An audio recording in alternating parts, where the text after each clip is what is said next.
Welcome to సనాతన ధర్మం channel. ఈ వీడియోలో అడుగడుగునా ఓటమి ఎదురవుతే భగవద్గీతలో శ్రీకృష్ణుడు చెప్పిన కారణాలు ఏమిటో తెలుసుకుందామా? హిందూ మతంలో భగవద్గీత చాలా పవిత్రమైన గ్రంథంగా పరిగణించబడుతుంది. గీతను అనుసరించేవారు కేవలం భారతదేశానికి మాత్రమే పరిమితం కాదు.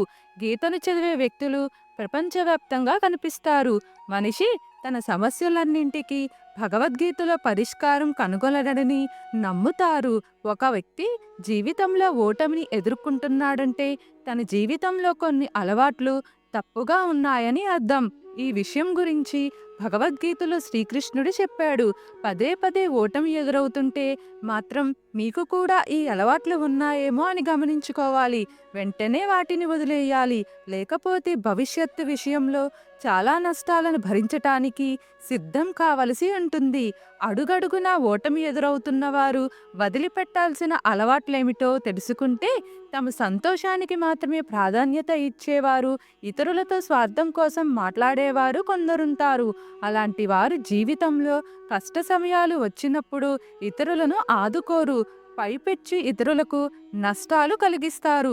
కుటుంబ సభ్యుల నుండి, స్నేహితులు, ఆప్తుల నుండి దూరంగా ఉండేవారు వైఫల్యాలు ఎదుర్కొంటారు. సుఖదుఖంలోనూ ఆదుకునేవారు, బాధను పంచుకునేవారు ఎవరూ లేకపోవటమే దీనికి కారణం. సంకోచం అనేది చాలా చెడ్డ అలవాటు. దీనివల్ల చాలా నష్టాలు కలుగుతాయి. కీలకమైన విషయాలు, నిర్ణయాలు సంకోచం కారణంగా తలకిందులైపోతాయి. ఇలా సంకోచం ఉన్నవారు విజయం సాధించలేరు.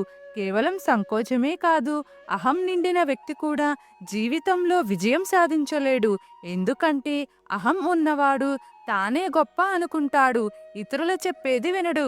జ్ఞానాన్ని ఆర్జించలేడు. ఆవేశంతో చేసే పనుల కన్నా ఆలోచనతో చేసే పనులు విజయానికి చేరువ చేస్తాయి.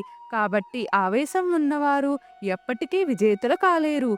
ఆలోచన, ముందు వెనక ఆలోచించే విచక్షణ చాలా ముఖ్యం. పోలికలు పెట్టటం, ఇతరులని చూసి అసూయపడటం, ఓర్పు లేకపోవటం మనిషి పతనానికి మెట్లు అవుతాయి.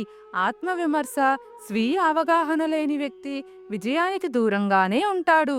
స్వీయ బలాలు, బలహీనతల గురించి సరైన స్పష్టత అవసరం. ఆ స్పష్టత లేకపోతే అతని ప్రయత్నం కూడా స్పష్టత లేకుండానే ఉంటుంది.